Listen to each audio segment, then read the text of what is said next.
Bai, bai, bai. Entzute bainatz, ondo?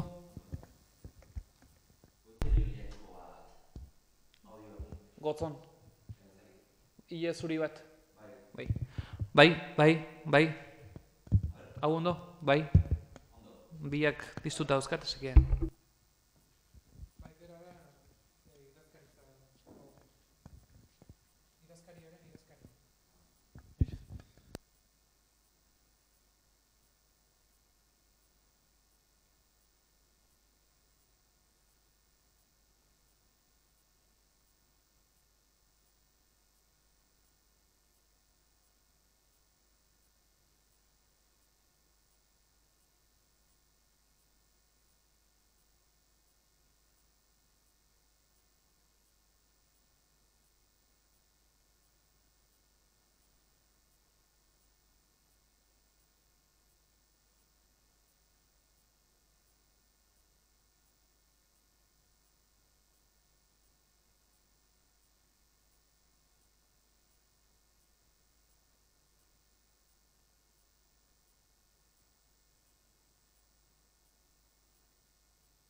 baina eta patxik ere... Hau, ya está.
arratsalde on denori.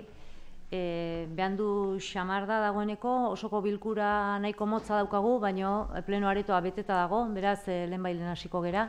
Ibai Iriarte falta da, baino etortzeko asmoa badu, naiz eta berandu xeago etorri. Orduan gai zerrendarekin hasiko gera.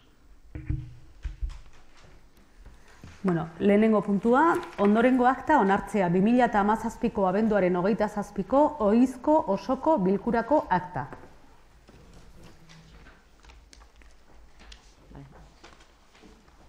Zerbait adierazteko, onartuta orduan? Onartuta.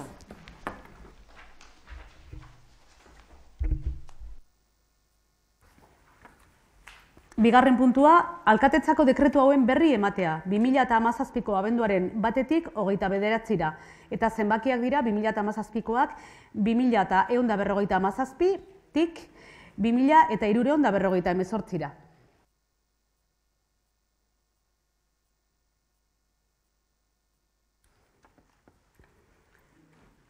Hirugarrena da 2017/2184 dekretuaren berri ematea, kasu hortan pixkat aparte sartu ez, zeren da abokazio bat kasu konkretu horretan gai bat zan tokiko gobernu batzarraren eskumena, baino alkatetzatik pasatu zen, hain zuzen ere kontratazio bat zan, eta kontratazioa azkarrago egiteko, eta horregatik alkatetzak bere ganatu zuen eskumena kasu horretan, eta horregatik separatu da, eta horren berri ematen da era berezian.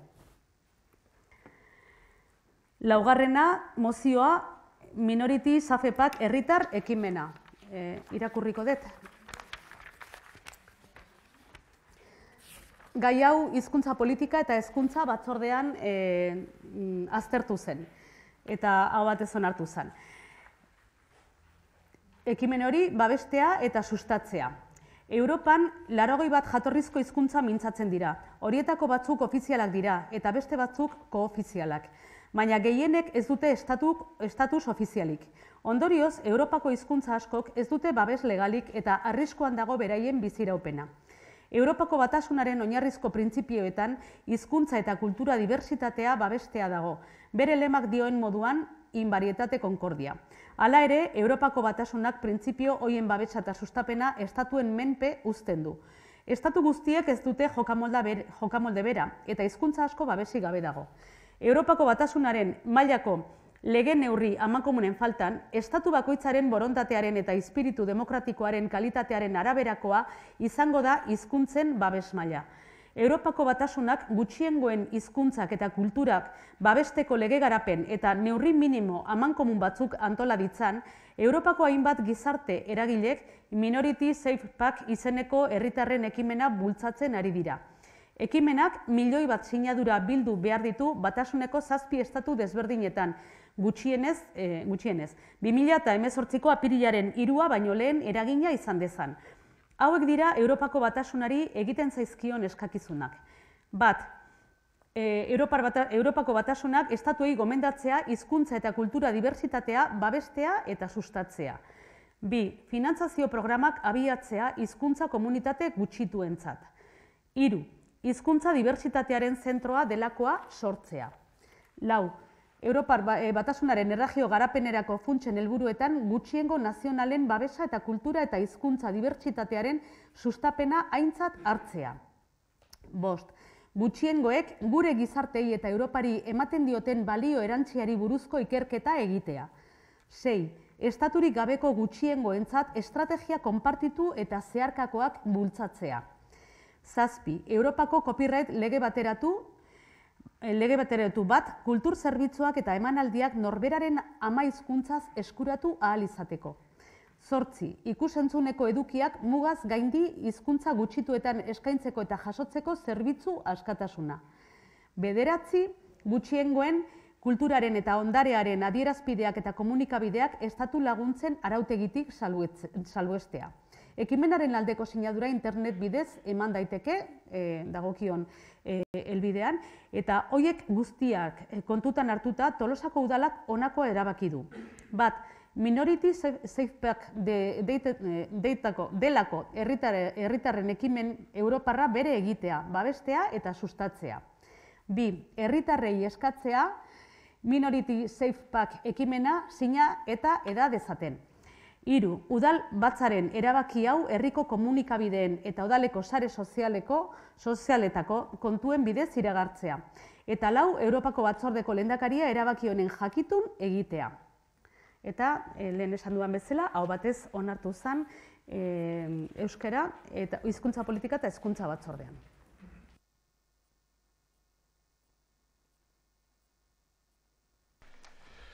Arratsaldeon,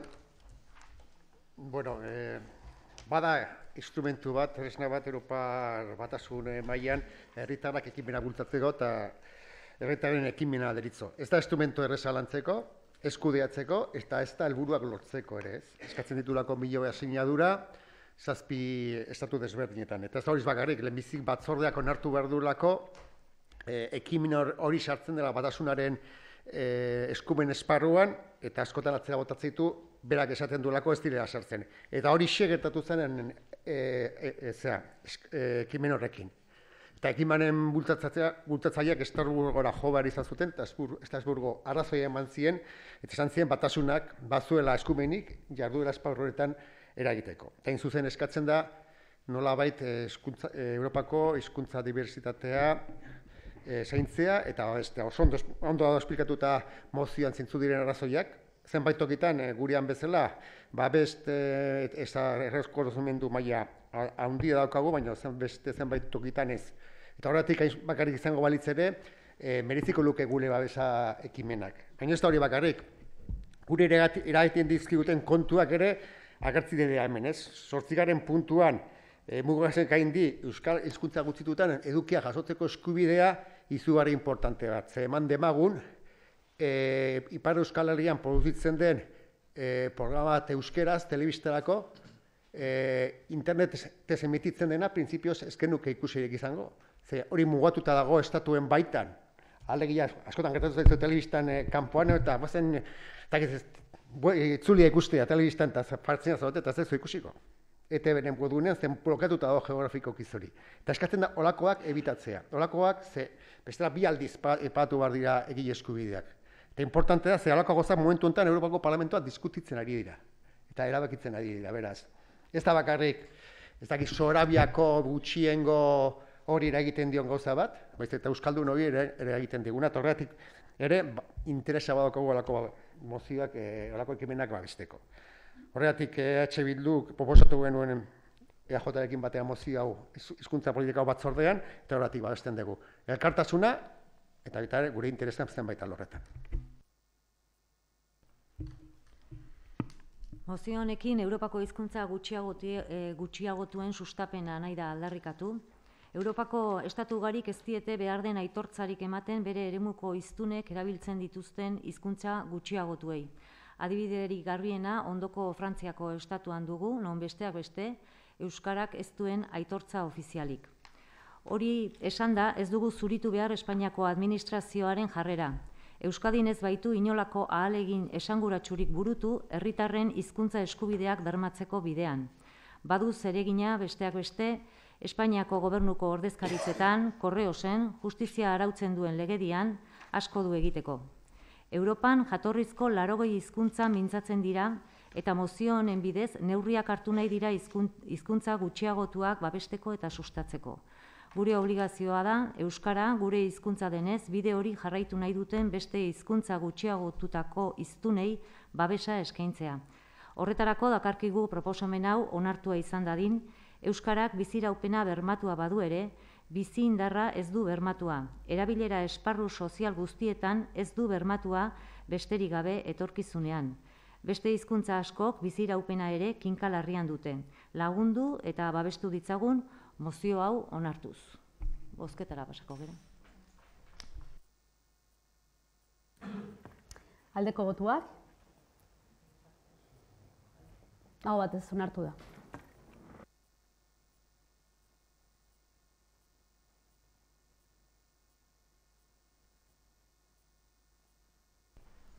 Begoña, orduan, eten egingo dugu orain osoko bilkura?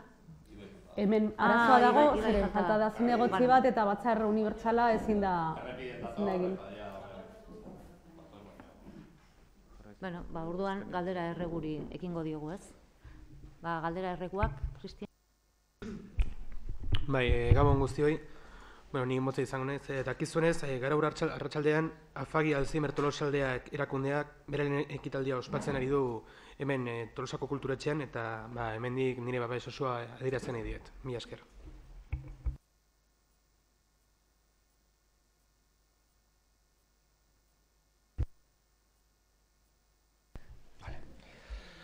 Bueno, ekarri nahi dut lehengoan hizkuntza politika eta hizkuntza batzordean izpide izan genuen gai bat, Horixe Institutuaren eraikin berriaren gaia. Lehenbizi eskertzen dut batzorde hartan Jokin Azkoek eman zuen formazio zabal eta sakona, eta adierazten nahi dugu EH Bildu bere indar guztiak egingo ditula Horixen eraikinaren afera danen interesean eta gustora konpontzeko. Badakigu gai zaila dela, ertz asko dituela, eta danak traineru berean jarri barko duela norantzko berean arraunian. Hala ere, momentu honetan eskuartean manejatzen den irten bidera bera, ari buruz badauzkagu gure kezkak.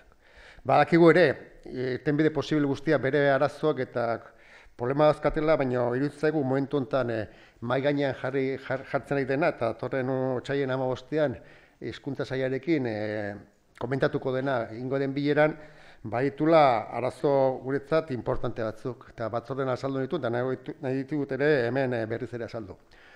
Lehena da kokaera beraz, egin nahi da momentu honetan baratzak dauden toki horretan, ekimen bat berritzailea dena, indela 3 urte hasi zena, pentsatzen duguna jarraipena izan behar duena, baina etxe bat egiten bada, horien dauden tokian, ez da baldintza legal guztia bete etxe hori, ze hori ekipementurako zona bezala horrek usta dago plan orokorrean, gutxien esatu barko lideatzeoke ordezko enplazamentu egoki bat momentu honetan burutzera den jarduera hori, enplegua sortzen duna bide batez.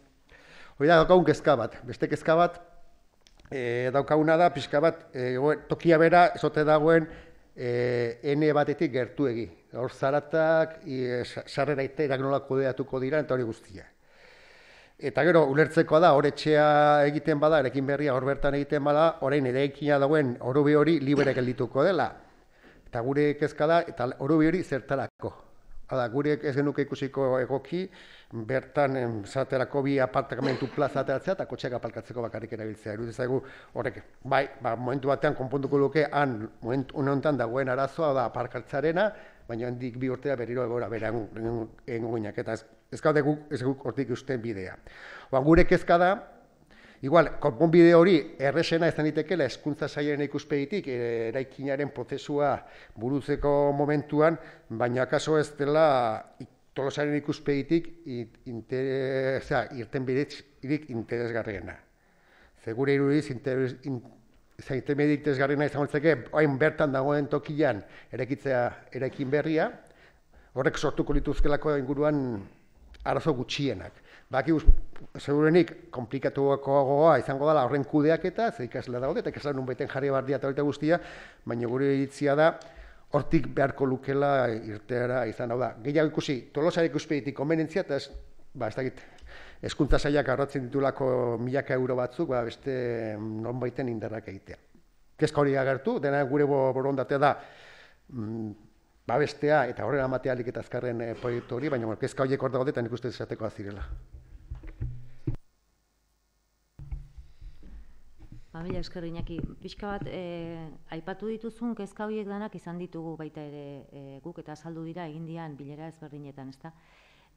Bai esan, hartzen dan irten bidea, orain arte bezala izango dela bai hezkuntza sailak adierazten duenarekin baita ere Samanigo ikastetxeko zuzendaritzaren iritzia kontutan hartuz eta baita ere udalak main gaineratutako erekin, ez? Orain arte ere bidea horrela egin degulako, ez?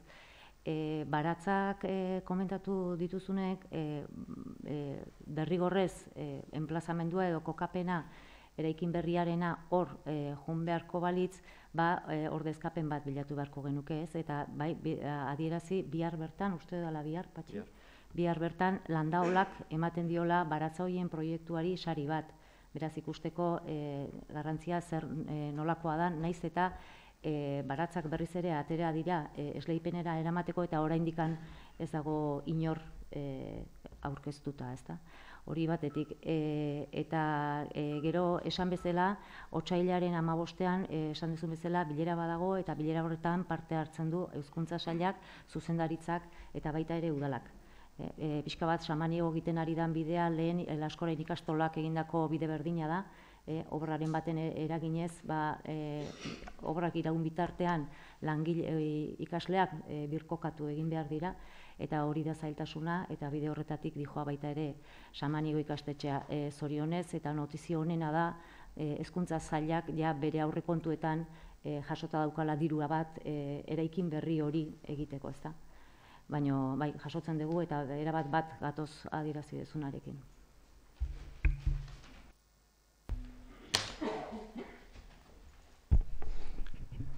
Bai, atxaldeon.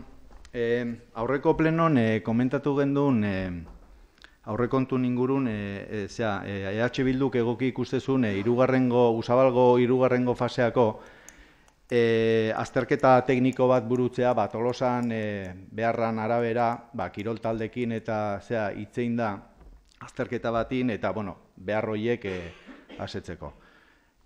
Urrungo egunetan azaldu zen prentxan, ez dakite, balorazioa iteako garaien edo, hoi urrungo legealdi begira gehatuko zala bezala, ez? Eta igande hontan, justo gobernuko parteide dan eta kirol batzordeko burua dan denak, esan zuen, atea da prentxan esanez, hoi legealdi hontan burutu beharreko zerbait bezala, ez? Orduan, ez dakit hor kontraesanak edo ikuste ditugula eta igual badala garaie, hoi kirol batzordetik lantzen hasteko guk proposatu gendun bezala hasiera baten.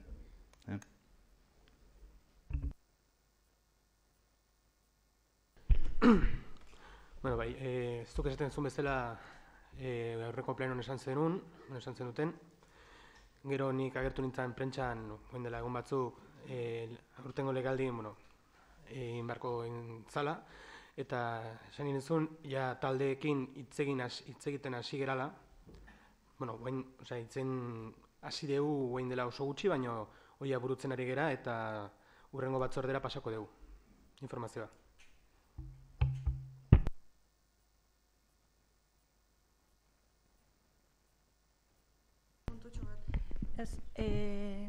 Aurreko plenon haitu ginen pixkat, udaltzaingoen ordezkapenak betetzeko dauzkeun arazoen arira arkautekin alako hitzarmen bat sinatzea proposatu zen, ala onartu zenuten.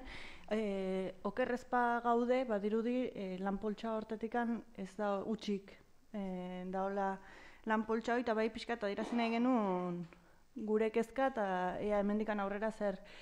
Nik uste pleno horren bozera maile bilerane aipatu zala, personal batzordeen genunen gai hau lantzeko abenduan komitetik azaldu zitzaigun zalantza zeola jendea egongo otezan lanpoltsa hortan eta praktikara ekarreta ikusi da benetan ez da hola, eta oain gaina kezka eta arriskua asko zaundigoa da inauteritako atetan gaudelako, esan nahi, eta abenduko egoera, abenduan ginen, baina egoera okerragoan gaudelako. Kezka alde batetik, noski, herritarren babesa bermatu beharrekoa dalako, eta hori dauden udalen langileekin landu behar dalako, eta zalantzai gabe, naiz eta inauteriak izan, udal langile horien lan baldintzak ere bermatu beharra dauzkaulako. Ez dakit zein dan zuen asmoa, gogorarazi nahi dizuet, eta nik uste oain areta gehiago hartu dula lehentasuna gai honek, planteatzaren nula aurreko plenoan, naiz eta hitzarmen hau sinatu, lehenengo 6 hilabete hontan, urteko lehenengo 6 hilabete hontan, udalak lanpoltsa propio bat eratu behartzula, eta nik uste bide hortatik, zailtasun, bide hortatik jo beharko genukela, ze pentsatet zuek ere kezkatuta egongo zetela noski, eta egoeraren larritasuna handia dela.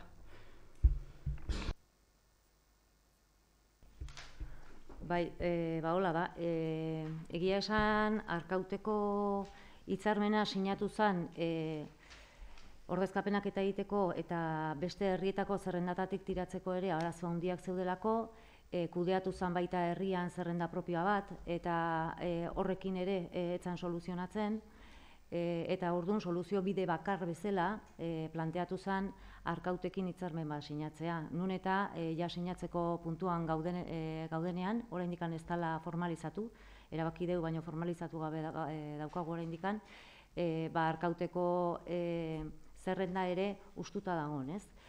Arazoak daude herri askotan, galdetzen aitu geha baita ere beste udalerri askotan, ea beste udalerrietako zerrendatatik tiratzeko aukera ere badagon. Eta ia esango nizuke orain arte behintzat ez degula inolako aukerari topatu. Momentu hontan daude 8 langile faltan, esango genuke, 4 bajan daude eta 4 Arkauten daude. Eta bihar bertan departamentuan bilera bat dago planteamentu bat iteko, ez? Baina egia da, egoera hori dela, arduratuta gaudela eta zerrenda propio egiteko ere, bihar hitz egingo dute, baina eta udaltzainburuarekin gero hitzordu hartuta daukat hortaz hitz egiteko, nahiko arazo izango ditugula.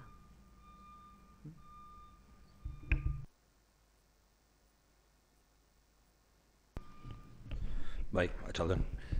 Nik, inauterien antolaketan ingurun, kezkak azaltzean ator. Pixkat, lehengon, hemen Tomas Hernandezen omenaldin eta Antxon Elosik hitza hartu zunen, pixkat historia intzun inauterin antolaketan, nola Eliza kontra zeunen eta udalare kontra ez, baina aldere batez. Eta garaia eitan nola sortu zian Komisión de Fiestas izenekok. Hortiken bazit eta nola asistien inauterik antolatzen. Gero urte eta handiken hamarkada batzuta, Komisión de Fiestas txertatu zen, udalean txertatu zen, festatako festa batzorde bezala, eta hola funtzionatu du, azkeneko legislatura honetaino. Zuek, festa batzorde izenak endu eta jai bilerak ingozen ituela esan zenuen bai inauteriek eta bai San Juanan antolaketarako. Eta, aurten inauteritan gaur-gaurkoz ez da inungo jai bilerarik egin.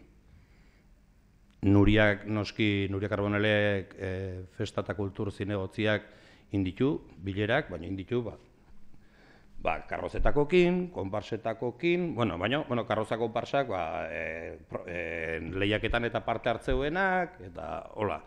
Ez da inungo bilereikin nun eozin herritarrak juntzezaken, guain arte izan den bezala, eozin festatan antolaketan, eozin herritarrek juntzezakean, inauteri buruz bere ideian bat bota, edo gauzak aldatzeko, bere iritzia emateko. Eta herritarraz aparte, gu, zinegotziok eta batzorde hortako kidek ez gea izan gonbidatuk ez da bilera batean.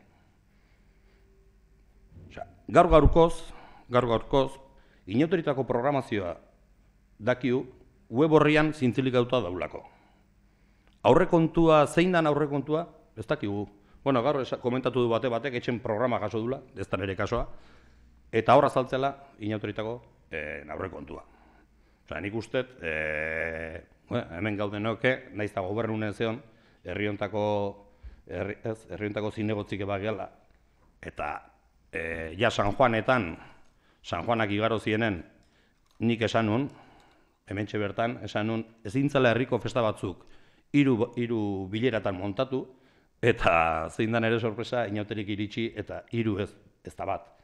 Egia da gaur jasoetela, gaur jaso dut asteleneako deialdi bat, baina puntu bakarrakin eta da sexu erasoen aurrean udalaren bete beharrak zein izango diren. Ez da beste puntuik.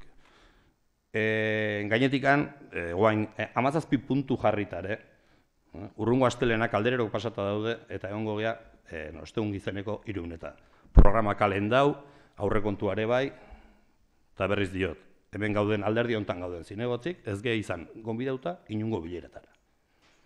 Orduan, ez dakit, zibil behar du. Eragileen atzetiken jakiteko zer zein arazoko zein ez dian, ez zait iruditzen. Azkeneko kultura festa eta gazteri batzorde auki genuen, hil honen 22an. Eta inauteri lotutako puntu bakarra zeon, zala karroza eta konparsen lehiaketan oinarri proposamena. Nuriak esplikatu zunez, proposamena ekarra izun, eta ja adostuta zeon, karrozetakokin eta konparsatakokin indako bilerak. Baina eske gu ez gehan bilera hortan. Eta guri hartzen dizkigu ja, alako lehiaketako oinarri batzuk, eta gu ez gehan bilera hortan. Hau honekin segita,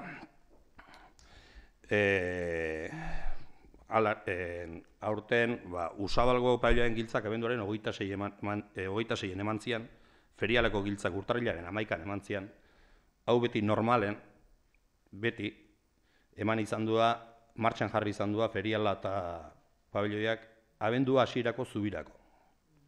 Eta gainetik kontutan hartu behar da, aurten oso goiz diala jauterik. Ez dut esango beste inoiz baino goizago, baina oso goiz diala. Eta orduan tarte oso motxa izan da. Eta gero, beste bat, gure harriduarako, inautoritako programa kanpoko enpresa bat egin du. Eta gaur irakurtzen naiz, nik ez naiz Facebook erabiltzaile, baina akutsi diate, eta hor, komentariok eta badaude, eta noski, gainaz komentario bat jartzezun, ez dakit, izena bizkat ezagun itxez zitzaian, baina berdin da, eta ez dezunez, baina hori konkurso bitartez ikia, eta karo, konkursotan, Tolosako enpresak parte hartu dezakete Leongo konkurso baten. Baina eske, hau bena da, konkurso hau ez dela konkursua, baizik, eta hau gonbidapena bitartez dela. Zeratik, kostea 0 euro da. Zeratik, lan hau iteuna, publiziaten truke iteu. Osea, 0 euro. Osea, azkenen, gobernuak deziditze du, zeinik gonbidatze zaio, gobernuak deziditze du, zeinik gonbidatze zaion, parte hartzea. Eta, osea, Tolosako, o Tolosaldeko, enpresa kanpoko bati gonbidatze zaio, tarrek irabazio. Beste konkursok, publikokin behar dira, eta berea dute, noski irikita die, eta presentatu leike eozin, ados. Baina, konbite bitarte dana, guazen herri nuztea, o Tolosalden, bintzat. Ez dakit. Batzordean, hau guzti, gutxi gora bera hemen esan detena esan da, erantzun bakarra jaso nun, batzorde buruaren gatik, izan zela, bale. Ez dakit, nik uste geixo emezi dula. Halare, ez nuke bukatu nahi malaletxen nau, baina ez nuke hola bukatu nahi, bakit azkenen inauteri gerri hontan, eta inauteri bezala, inauteri zale bezala, inauterik aurreatako eta arazo guztigatik eta beti eta hielako eta aurtene bai. Ondo pasadenak inauterik. Pixkanak akoatzen naizen. Egia da, festako batzordeik, zure garaian ardura hori zenunean ematen zenun bezala ez dela egin, lan bilera pila bat egin direla. Aurten bereziki gainera, bai karrozak eta bai konparsak, dakizuten bezala, Delta pabelloian sute bat izan zen, eta beste pabelloi bat hartu dudalak alokairuan, eta baldintzak aldatu dira asko. Arautegia bat inoiz euki ez dana onartu da, baldintza batzuk inoiz egon ez dianak jarri dira, eta hori dana eginda baita ere gazteekin elkarlanian, edo gazteak, edo ezain gazteak, konparsatan eta karrozatan adin guztietako jendeak parte hartzen duelako. Bilera horiek aldaketak, eta aldaketa handiak, eta espero dut, gainean nik seguru nago aldaketa horiek danak onerako izango direla, ze gainea etorkizun bateako denak egongo dira beste segurtasun zea batean, ez? Bai, sute bat gertatze balima da, edo ze ardurak hartzen dituen udalak, eta baita ere, ze ardurak hartzen dituen karrozak pabelloi horietan sartzen dituzten gazteak, seguraski orain arte jabetu gabe geundenak, eta halako batean, desgraziz deltan gertatutako inzidente horren ondorioz jabetzen geranak, ez? Eta hor, udalak neurri batzuk hartzen ditu eta lanean hasten gera, ezta? Konparsa, nik konparsak eta karrozak eta konparsak nahastu egiten ditut erabat. Egin behar genunean lehenengo bilera, eta ja pixka bat neurri horiek eta salto horiek adierazi, nik neonek deitu nizun zuri telefonoz, Igor. Hori lanbilera bat zan, egia da. Nik zuri deitu nizun telefonoz? Bai, zuri. Eta ezin zendula esan zenidan, ordu hortan ezin zendula. Eta, lanbilerak ezin ditugu moldatu oposizioan ordutegian arabera, batzordeak bai, eta gaina muitzen ditugu, erabat, batek ezin duen da aldunian, batzordeak egiteko, ez?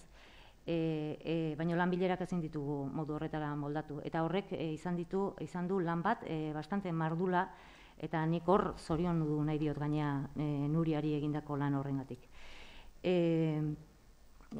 Astelenean, egingo dan bilera, izango da inauterietan parte hartzen duten eragile guztiekin.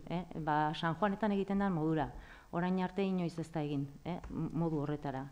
Eta egia da, deialdia ikusi den gaur arratsaldean baita ere, jartzen du sexu erasoen aurrean, ez, gaia jartzen du inauteriak punto, eta gero jartzen du sexu erasoen, gaia inauteriak egitea San Juanetan egiten den modura, bakoitzak egunean zehar egin behar ditunak mai gaineratu, ez molestatzeko, nola koordinatzegean jakiteko, eta horretaz gain, errepaso horretaz gain, horrelako gertakari bat balitz, esplikatzea ze protokoloak eta dagoeneko onartuta udaletxean eta denak saretuta egotea gertakari bat balitz, komentatu genuen baita ere parekidetasun batzordean, danak batea reakzionatzeko indar gehiagorekin, ez hori da asmoa. Baina dia inauteriak gai bat eta bestea.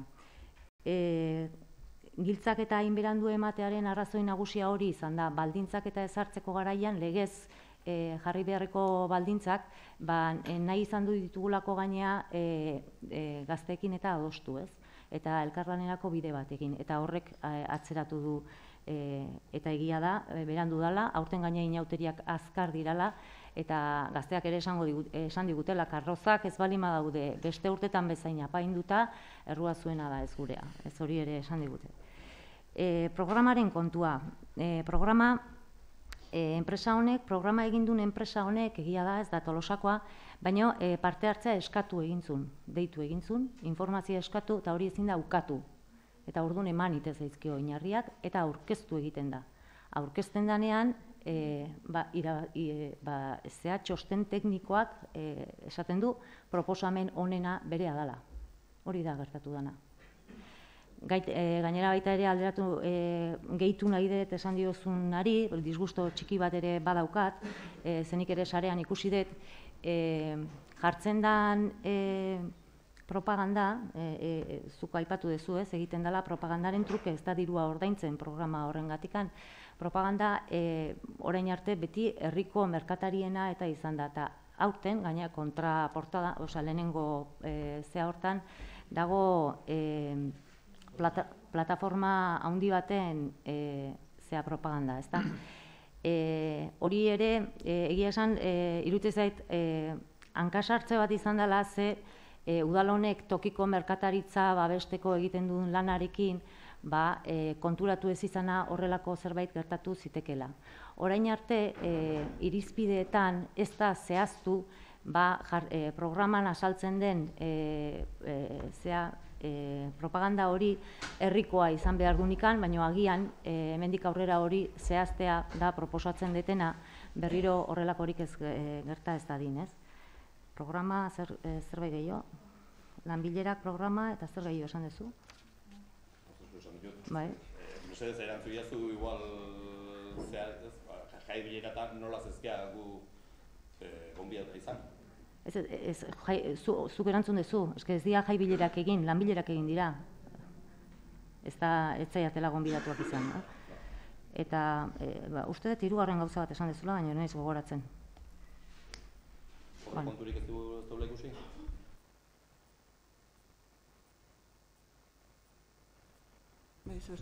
Bai, bizkat, olatz azkar. Ez ziazun ditu korreo bat iritsi zitzaidan eta erantzunun korreo hori, berdin da, azkenen, bai.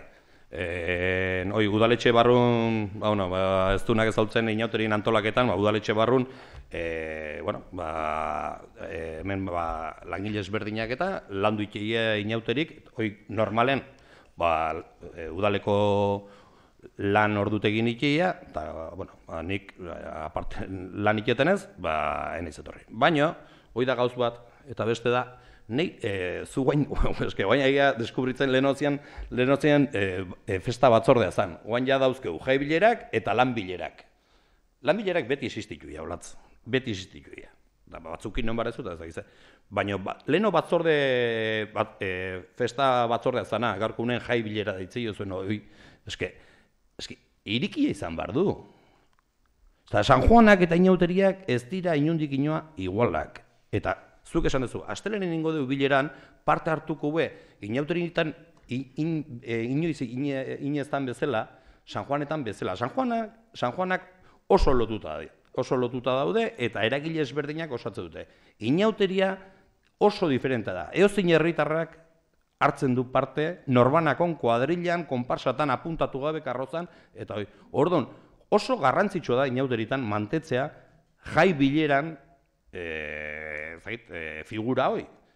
Eta gero, nik ez esaten ez dezuela landu, nik esan dut, nik ebai, nola Nuria egon dan, garrozakokin, konparsakokin, txarangatakokin, eta ez dakize. Baina, jai bilerak inin behar die. Jai bilerak inin behar die, bestela herritarrak, herritarrak, eozinek eman dezake bere iritzea inauteri buruz. Eta informazio jaso, de bai. Bita izan behar du. Udalak azkenen hor bilera horietan informazioa eman behar du, eta informazioa jaso egin behar du. Eta guzgea inungo bilera eta gonbidatu izan. Eta bukatzeko gai honekin, etxate gonbidatuak izan ez daituztelako gonbidatu, ez diralako egin. Eta egia da, onartzen dizut kritika. Jai bilera egin inberko litzateke, eta naiz eta gaiak oso landuak izan, naiz eta herritarrak badaukan aukera Nuriarekin da kulturetxeara juteko eta proposamenak egiteko, Monfort Buru-Belarri dabil gaiarekin, eta harremanetan egoten da, bide hori badago, baina egia da, jai bilerak egin inbertzian, ez? Baina, hor utziko dut, ez dut errepikatuko. Bai, horregatik, bai, venga.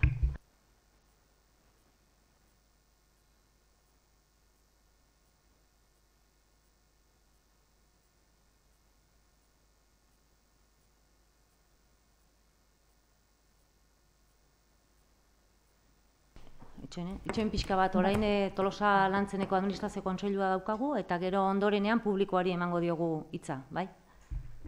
Begoña. Bai, berez plenoa bukatzen da, eta orduan urrengoa zegoen jarrita gaizerrendan Tolosa Lantzen erakundearen batzar orokor unibertsala. Da bakarrikan puntu bakarra dauka, eta da ratifikatzea Administrazio Kontseiluak 2017ko abenduaren 13an egindako bilkuran hartutako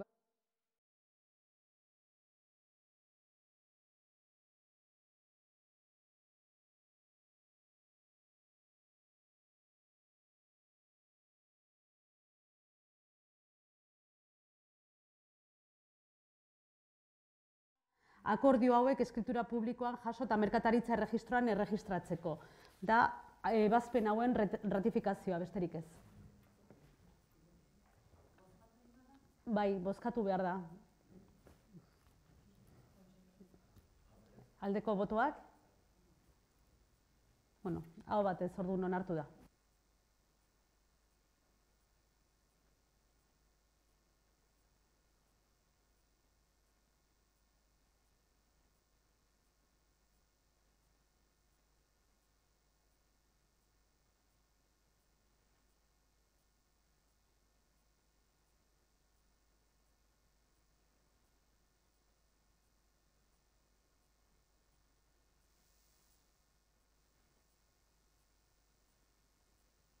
Ez dago gehiago. Loniko akta hemen bakarrikan zuk eta nik firmatzen ditugu, ni ohituta nengoen aktanak firmatzen eta horregatik, baina, gero pasatu bezu firmatzeko.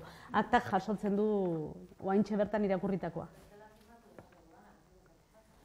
ez dago jarrita horrela, oseak utzi. Orduan orain bain hitza publikoari pasako diogu, bai, hemen aurrean.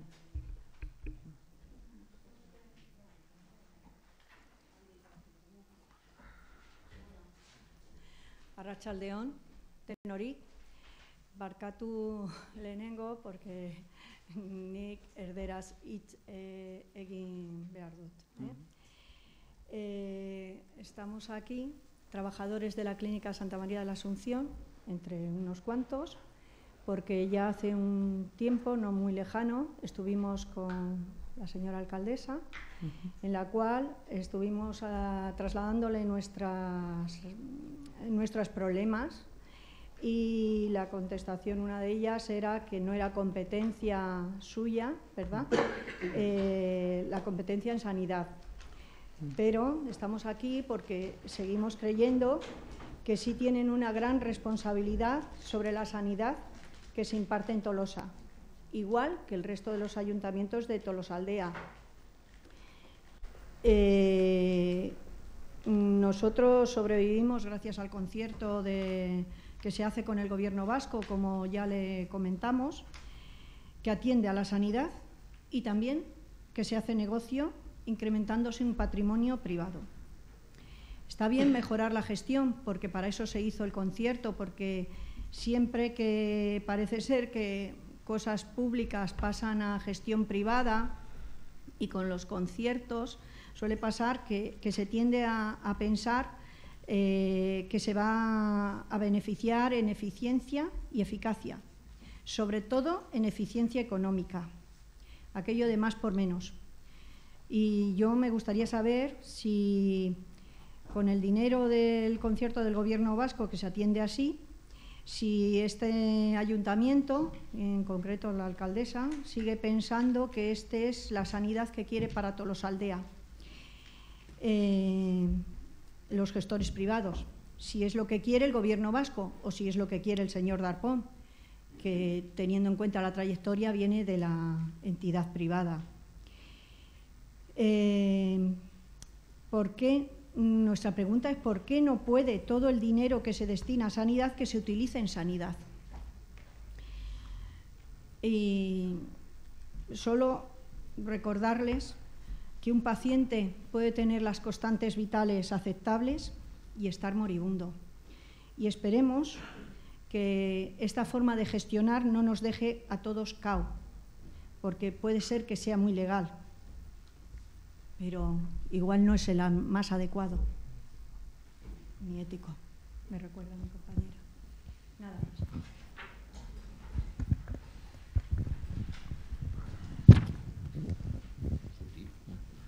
Bai, arratzaldeon, guztioi, gu Tolosaldeko buseko langileak gera eta 3 asteko greba baten murgildua gaude, jakingo dezuten bezala. Enpresa hitzarmen bat negoziatu nahi dugu eta bariduri hori enpresarentzat arazo bat dela. Ez dute gurekin eseri nahi eta erabaki horrek greba deialdi oneratera bultzatu gaitu. Zerbitzu publiko bat eskaintzen dugu. Gipuzkoako diputazioak eta Tolosako udaletxeak eskaintzen dituzten zerbitzu publikoak dira. Gure lan baldintzan duinak izan daitezen nahi dugu, besterik ez. Baina enpresa prepotentzia oso altua da. Negatuko garela izaten digute, lotsagarria benetan. Argi daukagu bai udaletxeak eta bai Gipuzkoako diputazioak bere ardurapean hartu beharreko egoera batean gaudela. Gure lan baldintzan orain dela 4 urtetik ez dira hobetu. Hitzarmen probintziala orain negoziatzen ari da eta hori guretzat noiztizona da, baina argi daukagu ere gure eguneroko errealitatea ez duela jasoko. Hori lortu nahi dugu enpresa hitzarmen batekin. 1800ko orduko lanordua daukagu, igandean jaiegunak gauak ea lan eginda gure soldata 1.300 euroko da hilabetean. Ezarritako ordutegi betetzeko korrika ibili behar gera eta pertsonak daramatzuko autobusean. Autobuseak guk garbitzen ditugu, naiz eta diputazioak diru partida bat ordaindu bat lan horiekik egiteko pertsona bat kontratatzeko, baina guk egiten dugu debalde eta horrela gauz asko. Zerbitzu publikoa denez, zerbitzu minimo batzuk ezarri dira, baina badakigu kaltetua ateratzen dena greba honekin erabiltzela dela, eta gainera herri txikietako erabiltzeak gehiago sufritzen dituzte eragozpen hauek. Ez da posible enpresa hitzarmen bat negoziatu nahi izateak honelako egoera, sortzera eta gainera gaur egun konpontzeko biderik ez edukitzeak. Udaletxearekin bilera eskaera luzatu genuen astelenean eta badakigu bilduko gerela.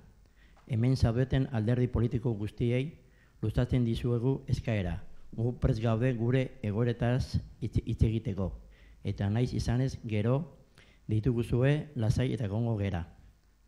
Honekin batera esan ere Tolosaldeko herri udaletxe guztiei luzatu dioguela, ere bilera eskaera. Pentsatze dugu bide honetatik ere gauz asko egin deitzatekela. Eskerrik asko zuen arretagatik.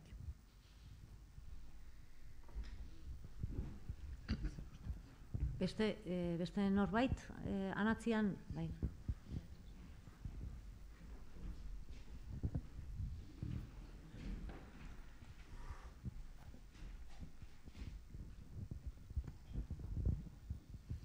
Bueno, yo primero pediros perdón porque no voy a hablar en euskera, me expreso mucho mejor en castellano. No soy trabajadora de la Clínica de la Asunción, pero sé que es mi clínica de referencia o sé que es mi hospital de referencia.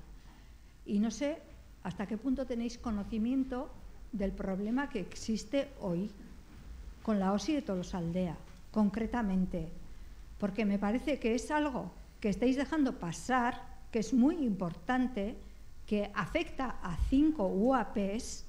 UAPs son unidades de atención primaria, que supongo que sabréis cuáles son,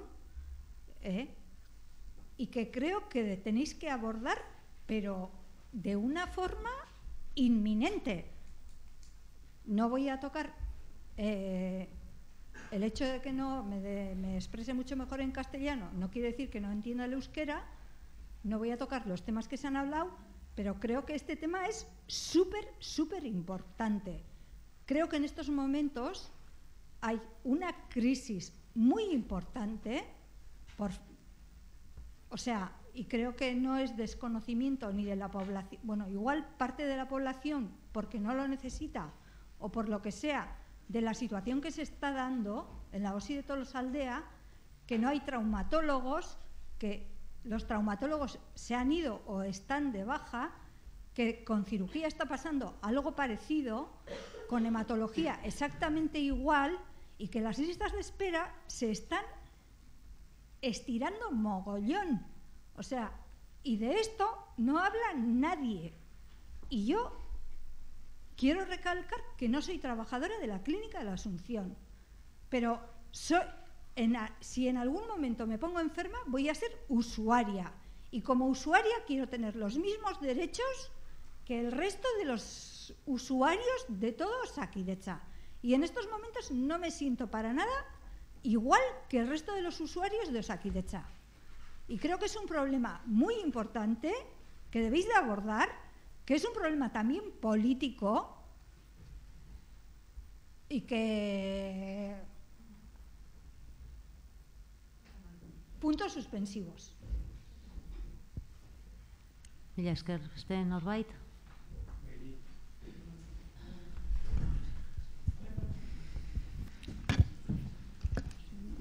Bueno, nik ere barkamena eskatuko dut, erderaz hitz egingo dut. Bueno, hace 2 meses estuvimos en un anterior pleno y en aquel pleno nos dijisteis que estabais preocupados porque sí que os habían llegado noticias de cómo estaba la problemática de la atención sanitaria en todos los centros de Invinza, o sea, la Clínica de la Asunción y los consultorios, y que habíais preguntado tanto a, creo que dijisteis, la gerencia de la OSI y a la gerencia de la Clínica de la Asunción a ver qué era lo que ocurría, que os habían dicho que no era un problema exclusivo de esta comarca, Lo que a mí me gustaría es que me aclarasen a ver a qué otras comarcas les afecta el problema con esta dimensión, con una similar dimensión. Aquí falta el 75% de la plantilla de traumatólogos. A ver en qué otra comarca, por favor, la vez que habléis con los gestores, a ver en qué otra comarca ocurre otro tanto. Que estaban estudiando la solución, pero que no se habían dado ninguna contestación concreta y demás. Bueno, eso es lo que pasó en el pleno anterior al que acudimos. Han pasado 2 meses de aquel pleno, pero el tema no viene de 2 meses, o sea, no es una problemática de alguna forma circunstancial de 2 meses. El problema viene por lo menos desde mayo. O sea, es un tema que desde mayo viene coleando. En otro pleno que estuvimos en mayo ya lo comentamos en una reunión que estuvimos en septiembre. Este es un tema que viene coleando desde hace bastante tiempo, que se les ha estado dando una solución de alguna forma circunstancial, pues apretando más y haciéndole trabajar más a los especialistas que quedaban, haciendo trabajar a médicos generales que no tienen especialidad. Esos sigue, ¿no? ¿Sí estás ahí? Sí, sigue funcionando. Esos que os dijeron desde la gerencia de la OSI que no estaban, que ya no funcionaban, que eran alucinaciones que nosotros desde TOPA estábamos planteando. Bueno, los médicos generales adscritos al servicio, médicos generales sin especialidad, están trabajando en este momento como absolutos negros. Están trabajando como modernos esclavos. Si más os cuento una anécdota, uno de mis pacientes el día pasado le dieron consulta para más tarde de las 8 de la tarde. O sea, eran las 8 y pico, le daban consulta y llevan toda la mañana trabajando. O sea, están trabajando, pero son los médicos generales adscritos al servicio. ¿Con qué finalidad? Con la finalidad de que las listas de espera no sean muy escandalosas, que llamen la atención lo menos posible, que es el verdadero problema y en lo único que se fijan esta gente. Este es el tema de traumatología, pero en el anterior pleno os lo comentamos, que ya estaban dando señales, otra serie nosotros comentamos que eran otros episodios de esta novela negra, que es el convenio colectivo, el convenio entre la Clínica de la Asunción y Sanidad.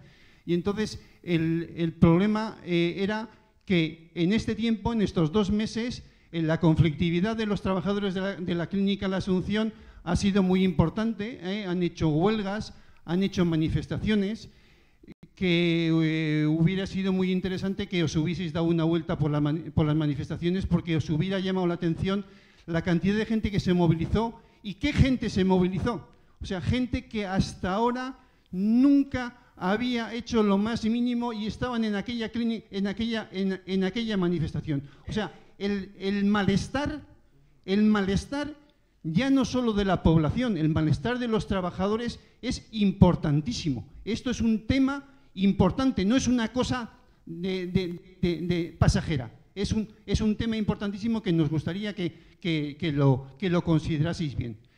El siguiente episodio ya ha surgido también. Ya no solo están faltando profesionales sanitarios porque es que se marchan, es que están faltando profesionales sanitarios porque están cogiendo bajas. O sea, ya hay por lo menos el último traumatólogo que se ha marchado, porque ya no son dos traumatólogos y medio los que quedan, de 6 y medio. Ya no se han marchado 4, ya se han marchado 5. Bueno, 5 personas no están trabajando. Solo están trabajando un traumatólogo y medio con especialidad y 2 traumatólogos generalistas, o sea, médicos sin especialidad. Pero es que también se han marchado, ha pedido baja también la hematóloga. Entonces, un nuevo tema que indica el malestar que está teniendo ya los mismos trabajadores, que ya no están aguantando una situación de funcionamiento como se está produciendo. Ya no solo se dan bajas, se marchan profesionales que han estado trabajando años aquí, el reumatólogo se acaba de marchar, y a esto hay que añadir la gente que se está jubilando, que ya os comentábamos como otro episodio posible que se iba a producir. se están jubilando cirujanos, ya se han jubilado 2, médicos internistas ya han jubilado 1, pero es que están en capilla muchos de los especialistas que han estado trabajando durante estos últimos años en la Clínica de la Asunción y que han funcionado como la base de los profesionales de tal. Bueno, eso es un poco la circunstancia. Entonces, venimos aquí para saber si os habéis vuelto a reunir con los responsables sanitarios, a ver si os habéis vuelto a reunir con los responsables sanitarios y qué solución os han dado o qué visos de solución a este problema o cómo se está planteando este problema. Esa era la primera pregunta, después si esto ya continuaré. Javi, eskertuko dizut galdera guztik batea egitea, porque hau ez da elkarrizketa bat, dia galdera, egin zuek proposamenak, eta gero erantzungo dugu, porque bestela gaueko 12 arte hemen egongo gea. Bestela, nahi bali madezute, bestela egin dezakegu beste egun batean bilera bat, eta horrela, irikia, nahi zuten bezala, hemen, baino ez pleno baten barruan. Nahi zutena, bestez. Bueno, desde nuestro punto de vista, como he comentado antes, es un problema muy importante, un problema que esto no se está solucionando. Los responsables, los que les corresponde tomar las decisiones, aquí no las están tomando y al parecer deben estar dejando el tema en que se solucionen solos. Quería que me dieses tú la contestación, porque yo ya tengo otra parte de información. O sea, hay churrumurros por todo el pueblo, hay churrumurros en el centro de salud donde trabajo yo, y en el centro de salud donde trabajo yo es que al parecer están buscando traumatólogos, me parece que falta la Luna y Marte o algo así por faltar. Han estado mirando si consiguen traer a un traumatólogo de Francia, de América, que si en México o Venezuela. Y la última información, pero no además información de la vecina de al lado, no, la información dada por la gerente de la OSI de Tolosaldea es que al parecer se deben estar buscando traumatólogos en Túnez. Échale gaitas al pavo, en Túnez. O sea, esto, y a mí ya me gustaría saber, a ver quién es el que está mandando este tren, quién está conduciendo este tren de la sanidad en nuestra comarca, porque es que esto ya es absolutamente delirante. Cuando resulta que los traumatólogos están aquí, los traumatólogos están en Tolosa de baja, los traumatólogos están en el Hospital Donosti, que se acaban de marchar de aquí a allí, los traumatólogos están en la Clínica del Piral. Lo que pasa es que esos traumatólogos no quieren trabajar en unas condiciones laborales absolutamente indignas. Ese es el problema y eso surge de este convenio entre la Clínica de la Asunción y Sanidad. Ese es el problema, porque los traumatólogos no han desaparecido. No, es que hay un problema de falta de especialistas. Hay un problema de falta de especialistas. Sí que no hay exceso de especialistas, pero desde luego el 75% de la plantilla de traumatología no le falta a nadie, posiblemente ni a un hospital del tercer mundo, no le falta a nadie. Entonces, este es un problema importante que resulta que los responsables sanitarios que tendrían que tomar las decisiones no lo toman. Entonces, desde nuestro punto de vista, es el momento en que los representantes de la población, los partidos políticos, los sindicatos, todo el mundo nos juntemos para dar una solución a esto. Como en su momento se juntaron todos los ayuntamientos, todos los alcaldes, hace 22 años para darle una solución a un tema que le dieron una solución absolutamente deficiente. Pero habría que hacer una manifestación como aquella de aquellos convocada por todo el mundo para decir hasta aquí hemos llegado, esto es absolutamente inmantenible.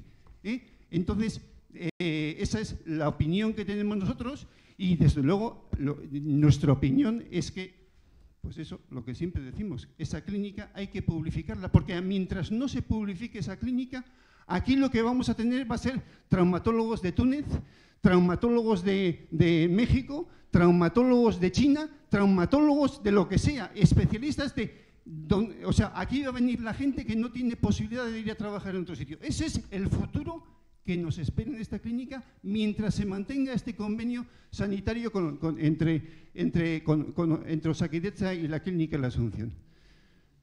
Bueno, así como para empezar no está mal, ¿no? A ver. Ahí atrás creo que también han pedido la palabra otra vez. Ay, perdonad. Yo quería matizar ciertas cosas que ha dicho él y voy a seguir hablando como usuaria. Y no voy a seguir hablando, primero, porque no soy trabajadora de la Clínica de la Asunción y voy a seguir hablando como usuaria. Pero voy a seguir hablando como conocedora de la situación real. Y lo que ha dicho es verdad. En la Clínica de la Asunción, en estos momentos, han cambiado de jefe de personal, o me da lo mismo cómo se le quiera llamar, y se están buscando traumatólogos en un montón de países que se están desechando porque no se fían de cómo es la especialidad. Y a ver si traigo al de Francia. Y eso lo puedo constatar. Y lo puedo constatar porque he estado en esa reunión, así de claro. Aparte de eso, y ahora no quiero que se ofendan, por favor, los médicos, creo que se encargan no solo el dueño o quien sea de mantener muy bien a los médicos y de que estén muy bien pagados, o sea, haciendo peonadas, me da lo mismo porque en Osakidetza también se pagan peonadas, y excusándose con que si todavía estamos mejor que en la OSI de Donosti, o sea, aquí los plazos de espera son más cortos, o sea, pero por favor. Y luego, aparte de eso, es que se cubren muy bien, y perdonar con esto si os sentís aludidos, como en toda la política de que los cargos altos estén súper bien y a los bajos que les den, hablando en plata, porque es la puñetera verdad. Porque los médicos cobran una pasta que te cagas, les importa hacer peonadas, es la puñetera realidad. Y me da lo mismo hablar de los de primaria, porque también las hacen, y luego están llorando como si estuviesen trabajando a 40 o 50 grados, me da lo mismo haciendo una carretera o lo que te dé la gana. Y la OSI de Tolosaldea en estos momentos está muy desprotegida. Y los usuarios de la OSI de Tolosaldea, o sea, no sé si... O sea, yo espero que tarde un poco en ser usuaria, pero mis padres son mayores, o sea, de Donosti están volviendo a mandar a la Clínica de la Asunción o a donde sea, me da lo mismo, al Bidasoa o donde sea, a los pacientes que no les compete a ellos. Y eso es algo que no se puede permitir, porque todo el mundo aportamos para que nos atiendan igual. Y no se puede permitir que, o sea, que tú, porque vivas en la OSI de Donosti, tengas una atención y te atiendan, aunque tengas una lista más o menos larga, y que luego encima, porque no vivas allí o porque vivas 20 kilómetros más aquí o 15, te estén poniendo de excusa eso y encima te digan que va, pero si encima estamos mejor, porque las listas de espera son menores. A ver, perdone, señor, todo lo que ha dicho él es cierto, pero es cierto, y lo puedo corroborar. Se está intentando contratar a traumatólogos de Francia, de Túnez, etcétera, etcétera. Con ciertos países hay reticencias porque no se fían de cómo está la especialidad. Y también es cierto, y si vivís aquí, lo deberíais de saber, que otros especialistas se están cogiendo la baja y se están yendo. O sea, y estamos 5 UAPs, que me imagino que sabréis cuáles son, que somos a los que nos atañe la Clínica de la Asunción, y que yo creo que estamos en un momento de indefensión a nivel sanitario. Y lo digo así de claro.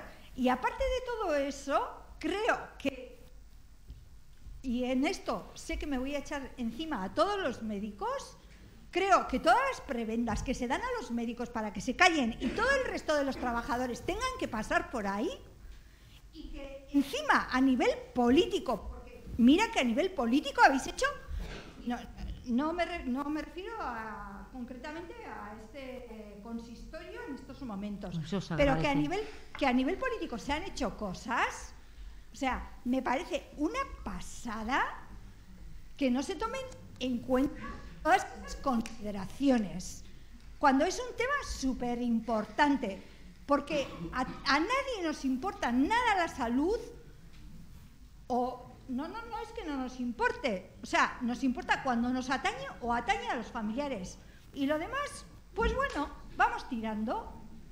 Y me parece que es súper importante, mucho más importante que otros temas que se han tratado aquí. Y lo digo a nivel personal. Y si quieres te doy mi nombre y apellidos, así de claro. Besteik.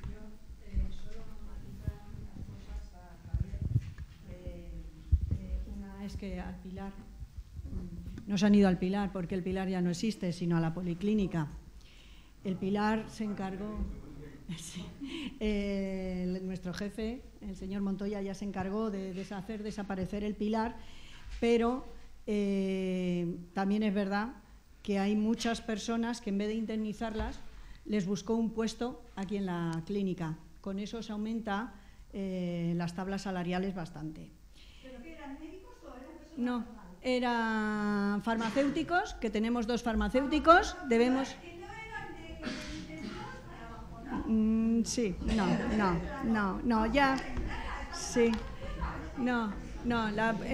en el Pilar también trabajaban médicos que trabajan actualmente también aquí en la clínica, o sea que iban a todas partes.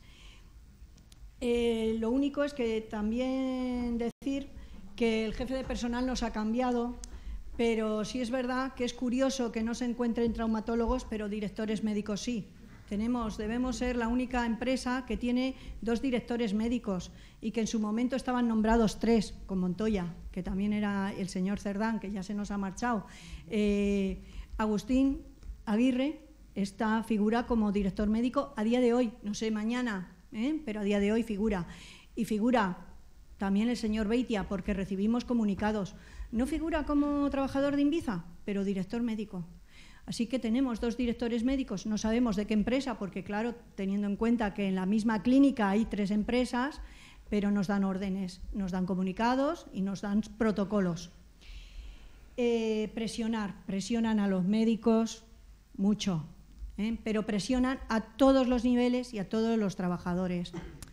En todas las empresas pues a veces hay que presionar un poco, pero bueno, esto yo creo que sí, efectivamente, la hematóloga se encuentra en situación de baja y que posiblemente no vuelva. De hecho, vienen a trabajar, pero tampoco encuentran, porque la última, creo que viene solamente un día, han encontrado a alguien. Pero es curioso que faltan médicos, pero directores, ya os digo yo, que no faltan. Besteik ez balima da, badagon besteik ez balima da, zuek zerbait esateko asmo bezute? Bai.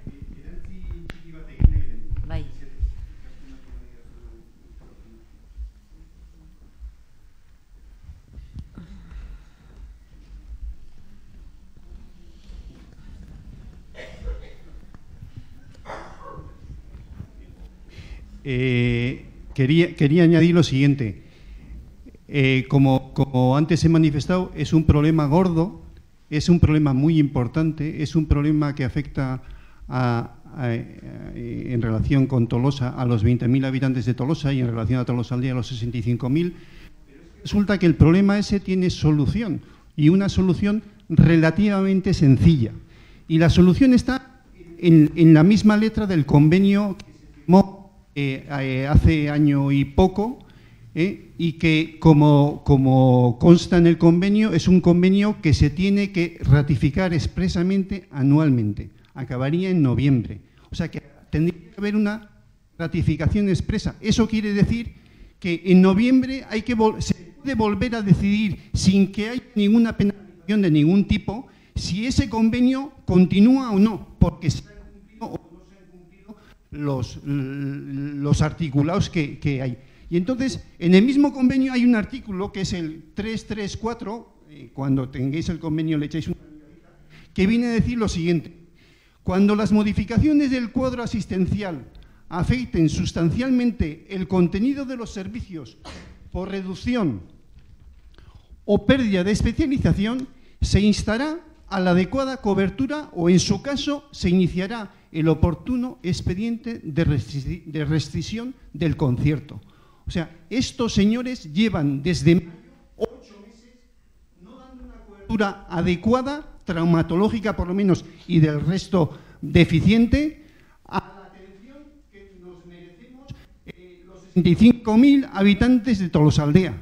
Yo creo que es motivo suficiente para que una autoridad competente tome cartas en este asunto. Una autoridad competente que, como antes os he contado, el churrumurro de Túnez, el churrumurro ese surgió en una villera en la que estaban unas compañeras mías que habían ido a decirle a la gerente de la OSIE a ver qué iba a pasar con esto. Y les contestó que no sabían cómo solucionar el problema. O sea, tienen como se suele decir en política, me parece que se dice, una patata caliente entre las manos que no saben cómo sacárselas de encima. Y yo creo que la población de Tolosa les tiene que ayudar a sacarla. Y la población de Tolosa, junto con sus responsables políticos, junto con sus representantes políticos y demás, tiene que salir a la calle a hacer una manifestación y a plantear un problema, el problema que tenemos en esta comarca, que no tiene otra solución que la purificación de esa casa, porque es que no hay otra forma de que eso se solucione. Si no, va a ser una chapuza tras chapuza. Y entonces yo creo que es momento de que vosotros, como responsables políticos, los partidos políticos, os juntéis con el resto de representantes sociales, sindicales y demás, y esto hay que hacer algo lo suficientemente importante como para que esos responsables que no se responsabilizan, de una vez se responsabilicen y nos den una solución ya para siempre de aquí, porque somos la única comarca que no tenemos un hospital comarcal público de gestión pública. Punto.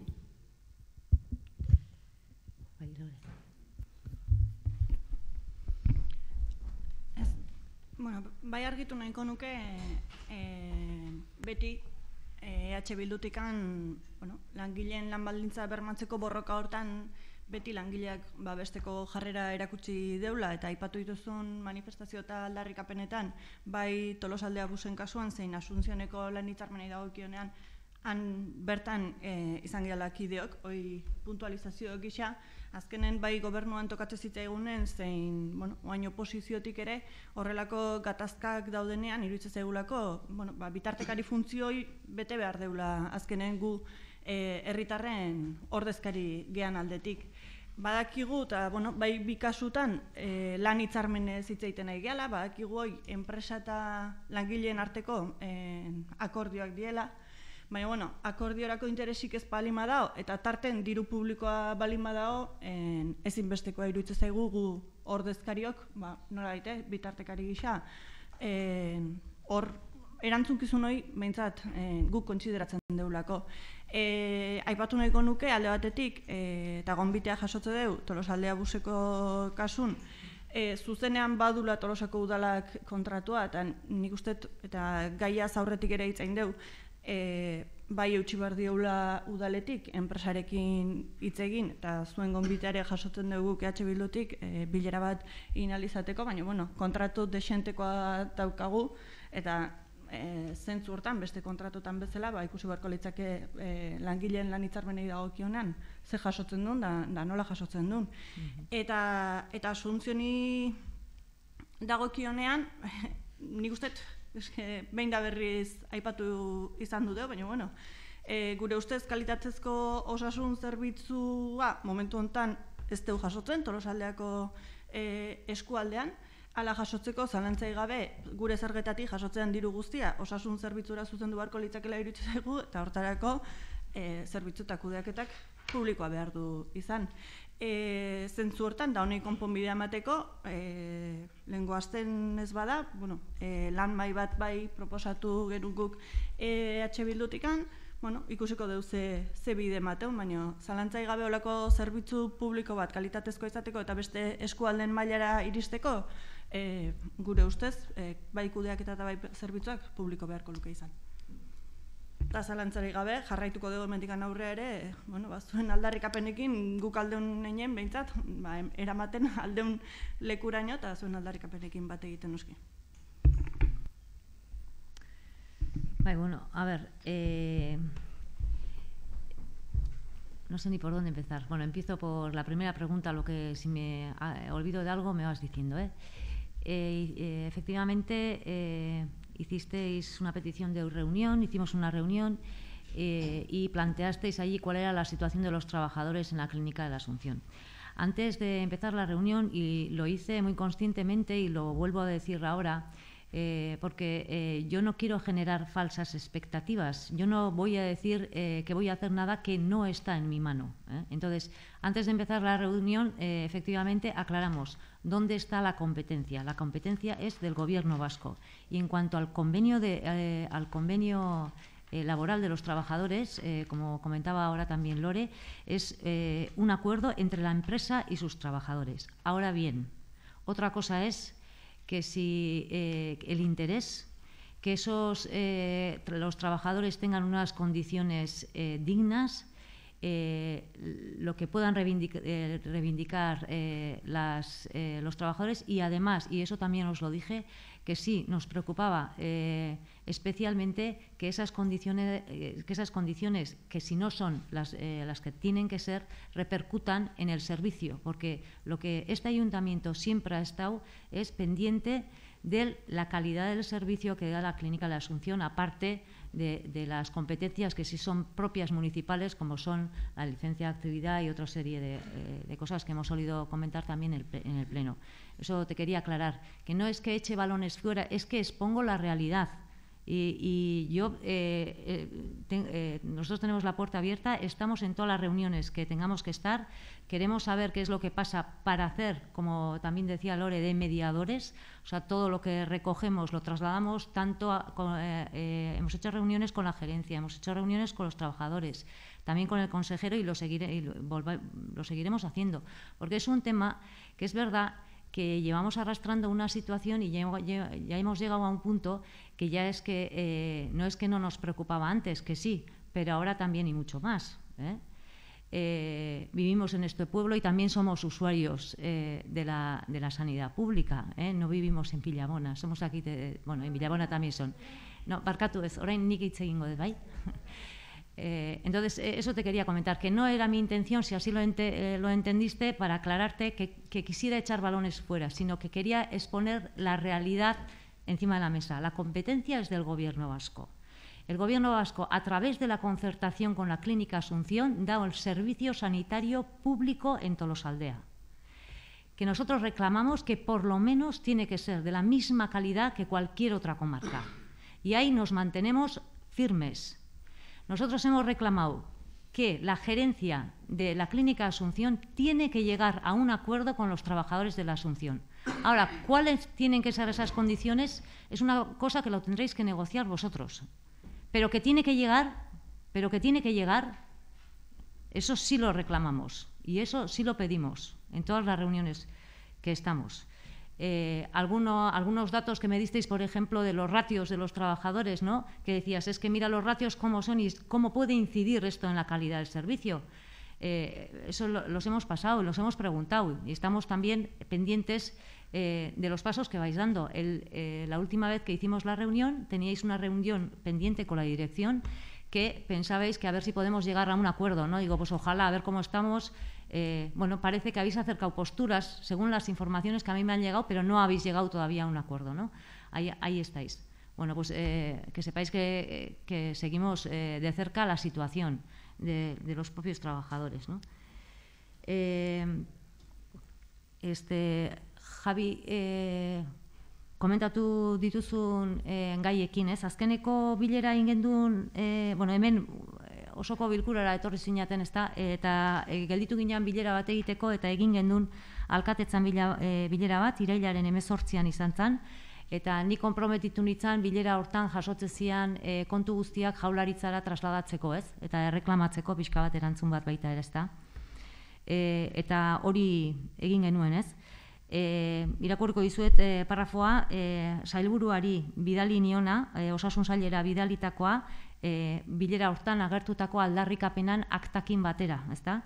Bilera hasi aurretik, nola topako ordezkariak adierazten duen, hainbat euskal administrazioetan izan direla azken urteotan, bilera hortan azaldu behar zituzten kezka berdinak azaldu, Eusko Legebiltzarreko osasun batzordean, Gipuzkoako batzar nagusietan, Tolosaldeako eskualdeko hainbat udaletan baita ere, eta zuen hitzetan, bere hitzetan jartzen dut hemen, ez dute inoiz erantzunik jaso, beraz, mahai gaineratzen dituzten kezkak igortzen dizkizuet, bilkura horretan jasotako aktaren bidez, akta ez ofiziala horren eronek egindakoa zen, ez?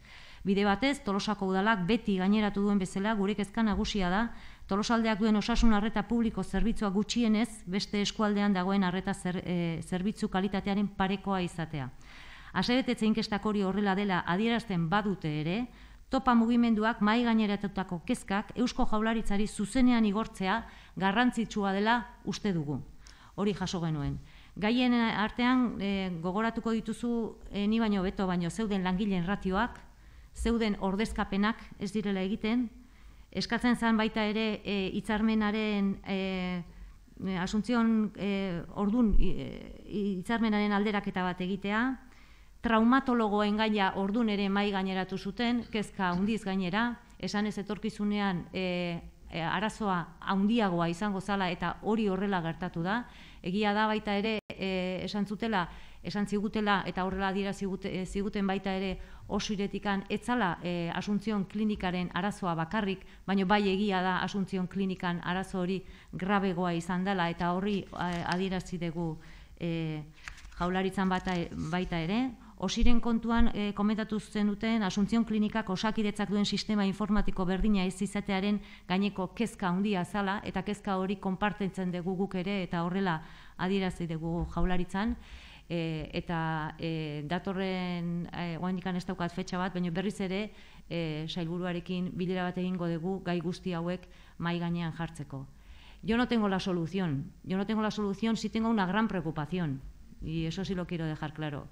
Nahi balima ez dute eta leno adierazi deten bezala, egunen batean, ze gaur plenoa da eta ja pixka bat luzatu gea, nahi balima ez dute egin genezake hemen bilera iriki bat eta bakoitzaren iritziak bota. Nik esango dizuet, orain arte udalak ze pausoak eman ditugun eta noraino jungean gure gaitasunaren arabera.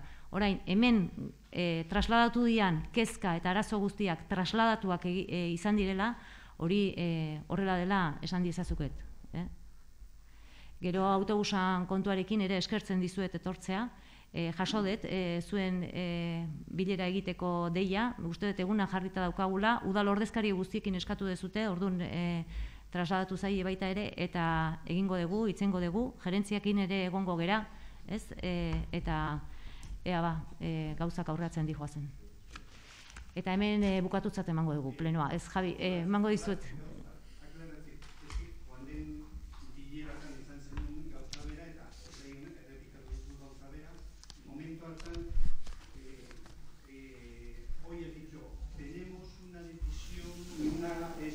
Firme desde el ayuntamiento de que vamos a defender la misma calidad de atención en esta comarca que en los demás.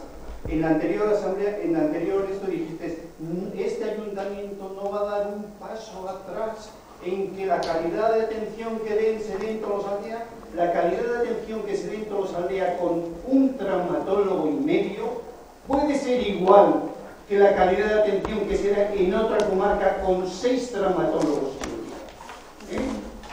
No va a dar el ayuntamiento, no va a hacer nada para decir al Departamento de Sanidad, señor mío, pónganos en las mismas condiciones, con los mismos profesionales, con las mismas infraestructuras, con los mismos ratios de personal, porque eso es lo que da una misma calidad de atención. Eso es lo que da una misma de atención. El resto de cosas, lo que será es en los papeles, pero serán como serán. Desde mayo estamos con este problema. No es una cosa puntual, no es una cosa de un mes, no es una cosa de 2 meses. Estamos, desde hace 8 meses estamos con el problema de los traumatólogos y no es que se vaya solucionando, sino cada vez empeorando.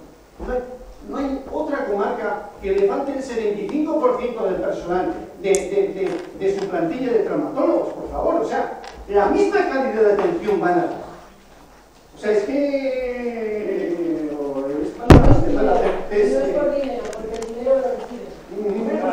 Bueno, eskerrik asko da nahi etortzeatik eta nahi bali badizute bakizuen plazamendua eginda dago.